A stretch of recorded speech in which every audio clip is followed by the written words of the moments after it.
Artemis 2 now bound for the moon. Humanity's next great voyage begins. Regarde, je suis encore ému. Là, moi, c'est là que j'ai eu des frissons. Toi, c'était dans le décompte avant de 10 minutes, mais moi, en voyant ces images-là, wow. Quand tout s'est bien passé. Donc, c'est reparti à l'heure où on se parle, puisqu'on parle d'Artemis. Ils sont en orbite, pas encore en direction de la Lune. Hein? Non, parce que pour les premières 24 heures, le vaisseau Orion va évoluer en orbite terrestre pour effectuer 2 tours de la Terre. À ce moment-là, il y a des différents systèmes de survie qui seront testés. L'oxygène, l'élimination du CO2, la climatisation, le chauffage également, et les communications avec la Terre sont aussi extrêmement importantes. Maintenant, c'était beau de voir ça hier. Oui, il y avait ce qui se passait sur le site même du décollage de la mission Artemis 2, mais chez nous aussi, à l'Agence spatiale canadienne à Longueuil, il y avait 200 personnes qui étaient réunies pour assister à ce décollage historique-là. Et si nous, on a vécu des émotions en regardant ça, là-bas aussi, là, on entendait des cris de joie, entre autres. Ils sont très attachés à Jeremy Hansen. En fait, s'il y a une chose que je retiens de, autant de David Saint-Jacques, Jeremy Hansen, quand tu atteins ce stade, non seulement tu as des diplômes extraordinaires, un quotient intellectuel dans le tapis, etc., mais sais-tu quoi? Je pense que tu es aussi une bonne personne. Les astronautes sont toujours... Tu sais, on les interview puis ils se prennent pas pour d'autres. Sont David toujours... Saint-Jacques. Ah oui, il généreux il y a de un leurs mois, à peu près. commentaires. Oui. C'est généreux. Fait que tu te dis probablement que pour aller dans l'espace, à un moment donné, là, le système de filtration des individus t'en garde tellement peu que faut que tu sois intelligent, faut que tu sois habile, faut que tu sois. Puis, tu sais, si tu t'en vas dans une capsule avec 3 autres personnes, faut que tu sois gentil, faut que tu sois une bonne personne. Ça s'ajoute à la liste des... Tu veux pas un drame, là, non? non, que ça se pogne. Enfin, donc, tout ça veut dire qu'il semble très, pour avoir parlé à quelques-uns, très attaché à Jeremy Hansen, la personne, là, tu sais. Alors, ça, c'est clair. Puis même à bord de la fusée, Jeremy Hansen, quelques minutes avant la mise à feu, a dit « Ici, Jeremy, nous y allons pour l'humanité. » Alors, tu sais, c'est toutes des phrases comme ça qui nous donnaient des frissons hier. Maintenant, quelle est la suite des choses? En direction de la Lune, le voyage va durer à peu près 4 jours. Après ça, on va faire le tour. On va aller sur la face cachée de la Lune, comme la pièce de théâtre, finalement. Donc, de l'autre côté. Mais on n'ira pas sur la Lune tout de suite. Ça se fera pas c'est Artemis avant 4. Artemis 4. Ça, c'est en 2028. Mais, quand même, c'est une étape. Peut-être qu'il y en a qui vont aller voir le film avec Ryan Gosling au cinéma, Projet Dernière Chance, présentement. Peut-être que ça va m'inspirer. C'est le temps d'aller voir ça. En fait, voilà. Donc, un succès pour la NASA. Est-ce que le discours de M. Trump a été un aussi grand succès? Ça, c'est moi une confidence. Moi, j'étais là, je l'ai écouté. Et j'ai raté les dernières minutes. C'était tellement plate, tellement nul. Je suis tombé endormi. Mais c'est pas une blague. Mais c'est bon pour ton sommeil. Je suis tombé endormi, je me suis réveillé. Là, j'ai pas dormi longtemps, mais je me suis réveillé. C'est les gens qui commentaient. J'ai dû rater les 3-4 dernières minutes du discours, mais sincèrement, il n'y a rien annoncé. Là. Bon, alors pour les 3-4 minutes que tu as ratées, Mario, je vais te le résumer. Discours à la nation hier soir, 21h. Le président américain a affirmé que les États-Unis étaient en voie d'atteindre prochainement tous leurs objectifs militaires contre l'Iran. A promis de frapper très fort, très durement les Iraniens au cours des 2-3 prochaines semaines. Et il a lancé aussi d'autres messages aux pays qui dépendent du pétrole qui circulent dans le détroit d'Ormuz en disant, emparez-vous du détroit si vous en avez tant besoin. Puis sinon, achetez du pétrole américain et que s'il n'y a pas d'accord qui est conclu avec les Iraniens dans les prochaines semaines, les États-Unis vont frapper les centrales électriques iraniennes. On se parlait... Mais c'est mot à mot ce qu'il dit depuis une semaine. Non, tout à fait. On se parlait de la réaction des marchés. Bon, cette semaine, quand le président avait annoncé un possible cessez-le-feu, puis après ça, à un moment donné, là, ça avait décollé. 2 excellentes journées sur les marchés boursiers. Mardi, ça avait été, pour reprendre l'expression du jour, to the moon. Ça avait été très, très haut.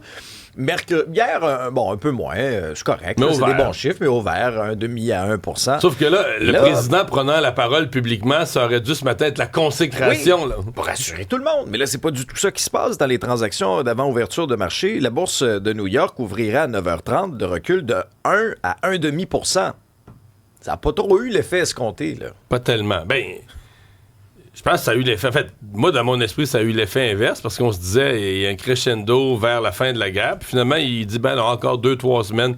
En fait, tout ce que je me disais, il peut pas nulliser les ondes de tous les postes de TV pour redire des banalités. La guerre va finir dans 2-3 semaines. On a frappé fort l'Iran. Mais il a fait exactement ça, là. Il a fait exactement ce que je me disais, il peut pas faire. Bon.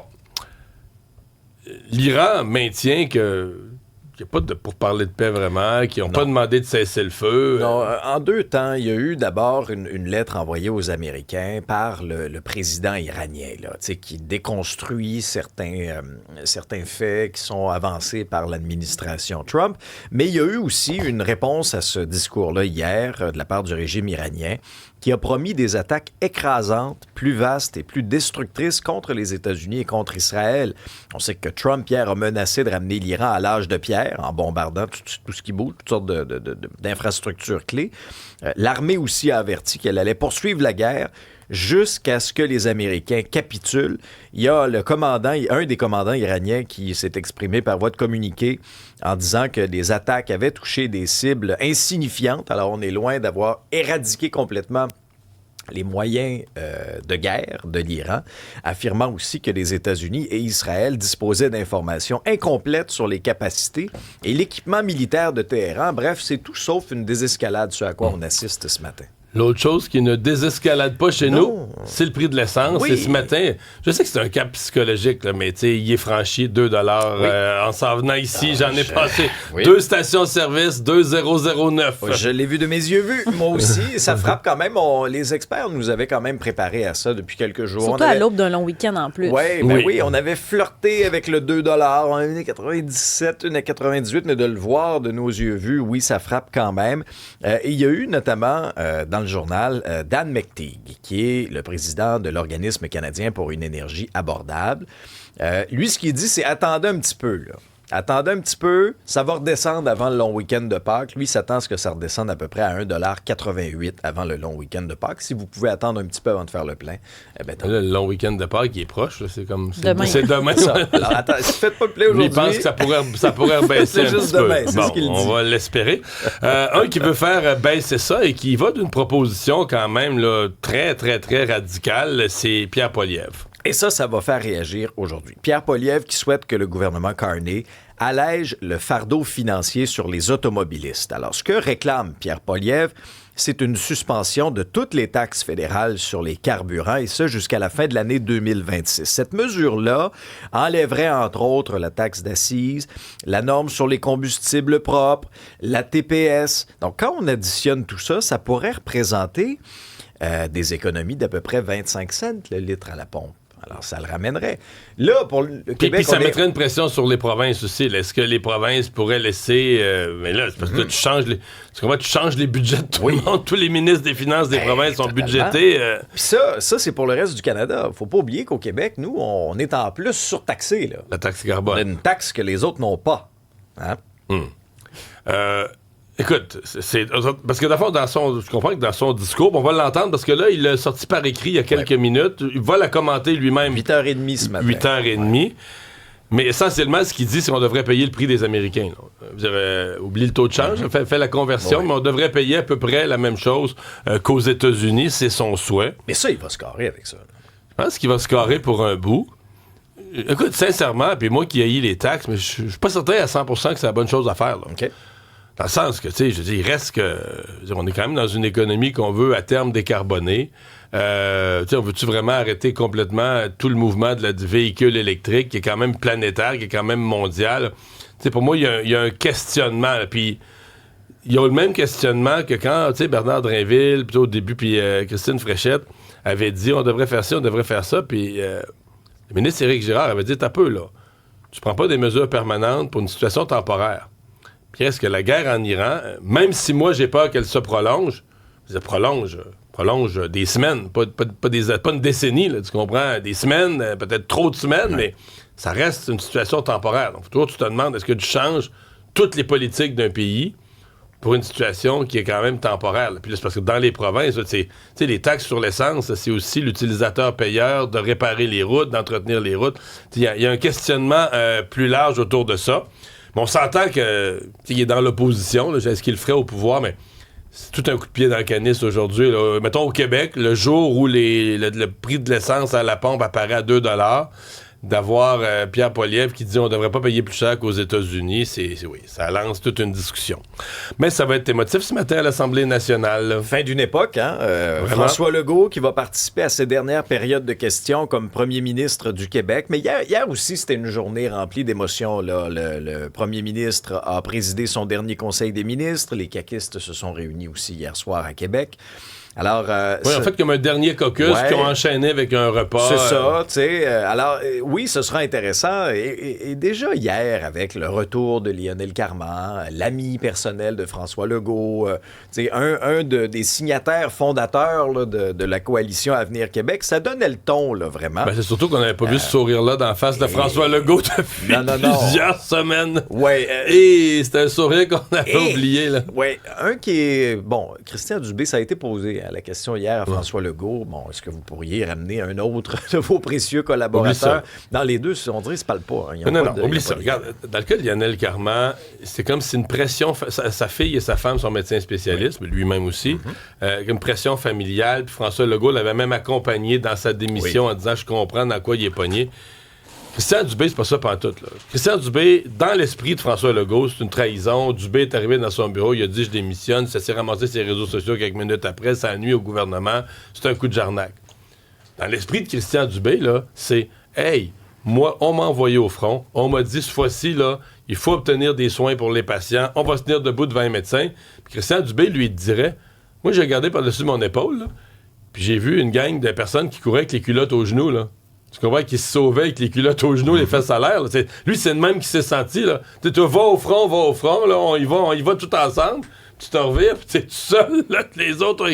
Fait que c'est irréconciliable, là, je te l'annonce. Là. En tout cas, à moins que sur le plan humain, dans un départ, mais je veux dire... Politiquement, dans l'état actuel des choses, ça me paraît irréconciliable. Donc aujourd'hui, période de questions à 10h. Ce serait intéressant de voir aussi est-ce que les oppositions seront bons joueurs. Je pense qu'ils l'ont fait hier. Alors, grosse période de questions pour dire que son bilan est un échec. Ils l'ont fait hier. Hier, il plantait solidement. Puis moi, je pense que c'était planifié de le faire hier pour aujourd'hui, lever le pied de la pédale un petit peu puis être plus... Ça sera un bon geste. Ouais. Puis ben là, tout le monde va prendre la parole après la période de questions. Un peu comme les vœux de Noël avec des bons mots puis tout ça. Puis on connaît le... Mais c'est bien. C'est une tradition où on est capable de mettre la partisanerie de côté quelques minutes par année. On ressuscite chaque année. On a Charles-Antoine, le premier marqueur de 50 buts dans la Ligue nationale de hockey. C'est pas Cole Caulfield. C'est Nathan McKinnon, mais ce qui est encore plus particulier, c'est qu'il l'a fait hier dans l'uniforme des Nordiques.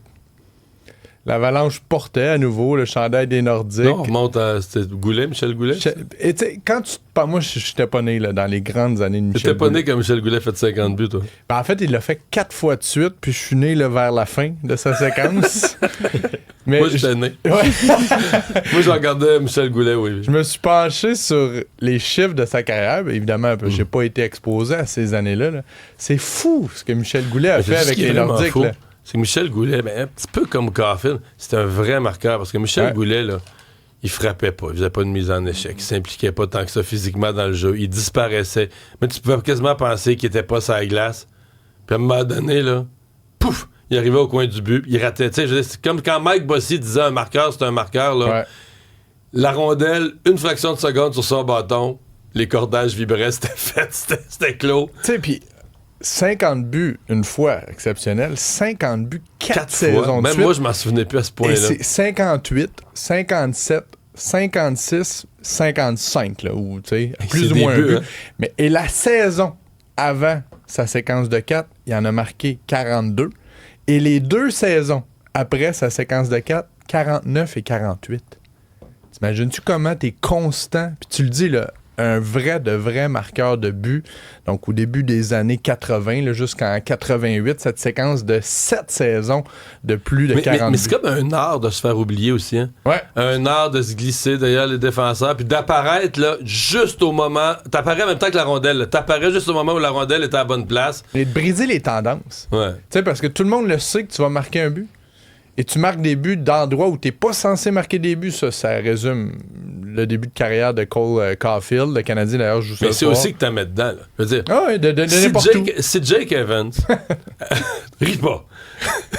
Si Jake Evans avait mis dedans toutes les fois que la rondelle s'est présentée proche de lui puis qu'il y avait un trou, mettons, en direction générale du filet, il en aurait 25, là. Qu'est-ce que tu me disais donc de Joe Veleno l'autre fois, là? Tu disais qu'il marquerait, il y aurait une coupe de buts de plus de marquer s'il jouait avec une gratte à neige, une pelle. Ça poussait dedans avec une pelle, une gratte à neige, là. Hey, je souligne quand même, parce que pour pas que les gens m'écrivent, Jacques Richard l'a fait tout ça avec les Nordiques de Québec. 1980-1981, il est décédé, Jacques Richard. Oui, Joe Sakic l'a fait, mais c'était dans l'organisation avec l'Avalanche du Colorado. Sakic, ça n'a rien à voir. Parce que Sakic, c'était comme Suzuki Plus. C'était tout le jeu. C'était un joueur complet. C'était un joueur complet. Michel Goulet, si t'en avais 8 dans une équipe, je te dirais t'es mal pris. Là. Pour les replis défensifs.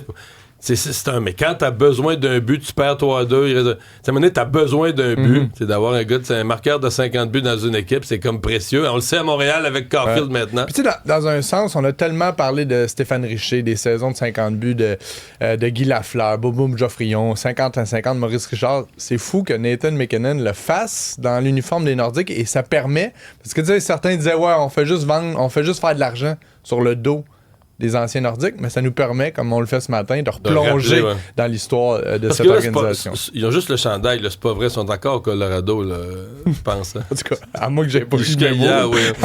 T'as pas eu le mémo. Hey, la victoire est en série. Ouais, je voulais le souligner parce qu'hier, ils ont gagné contre les Golden Eyes de Vancouver, une nouvelle formation, et ça confirme une place en éliminatoire qui fait du bien, hein? Parce que là, on a des joueuses blessées, donc ça va leur permettre peut-être de temporiser leur retour. Anne-Renée Desbiens, elle est en feu, la gardienne de but. Lors des 4 derniers matchs, au total, elle a alloué 4 buts. C'est la meilleure défense de la Ligue menée par une grande gardienne de but. Lady Gaga est à Montréal ce soir, demain, lundi. Es-tu arrivé à quel hôtel? Ben là, on le sait pas, là, mais si vous voyez... Ouais, je pars d'ici à midi, je vais aller me mettre faire le pied de grue à la porte d'un hôtel. D'après moi, c'est proche du Centre Bell, je peux pas croire. Là, si on voit un jupon dépasser avec ses méga costumes, j'ai hâte de voir combien de camions aussi vont passer devant le Centre Bell aujourd'hui, parce que c'est un spectacle à grand déploiement. Ça fait 8 ans que Lady Gaga n'est pas débarquée à Montréal. Puis on sait qu'elle a... Elle fait 2 soirs. Elle fait 3 soirs. Elle fait 3 soirs. Ce soir, demain et lundi. Moi, j'y serai demain. Un petit aperçu de ce qu'elle va faire.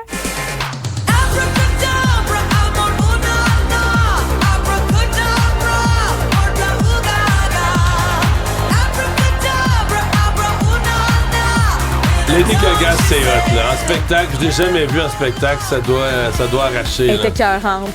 C'est fou parce que les costumes, elle chante pour vrai. C'est pas toutes les chanteuses qui chantent comme elle.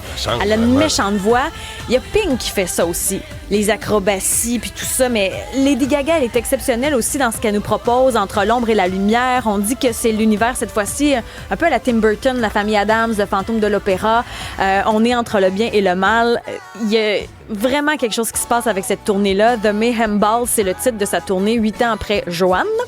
Les billets, il en reste encore, hein, parce qu'il y en a qui disent que c'est à guichet fermé, mais moi, quand je regarde les 3 soirs, il y a des billets. Ça commence à 400 $. Il y en a, je regarde dans le parterre, là, ça peut aller jusqu'à 2000 à peu près. Il y a certains journalistes qui ont vu des billets en revente, ça flirtait avec le 6000. Mais moi, je vois quand même des billets pour les 3 soirs à 400 quelques $ si jamais vous voulez y aller. C'est ta chance, Mario! Ta chance! Pixmob, c'est Pixmob, la compagnie montréalaise qui fait les jeux de lumière dans l'assistance. Et il y a Gab Robert, c'est un danseur professionnel québécois qui vient de la Rive-Sud, qui va être avec nous un petit peu plus tard à l'émission, mais qui est assistant chorégraphe, danseur professionnel, qui fait partie de la troupe des 24 danseurs aussi. Lady Gaga, c'est une histoire d'amour avec tout le monde, mais moi, ce que je trouve, c'est qu'elle perdure dans le temps. Tu sais, de Poker Face à aujourd'hui, elle est encore au goût du jour, elle nous surprend encore. Je la trouve fabuleuse. Puis tu sais, quand on... Est-ce que tu y vas-tu? Ben, moi, j'y vais demain. C'est sûr que je manque pas ça, mais ça... Baby, when it's love, if it's not right.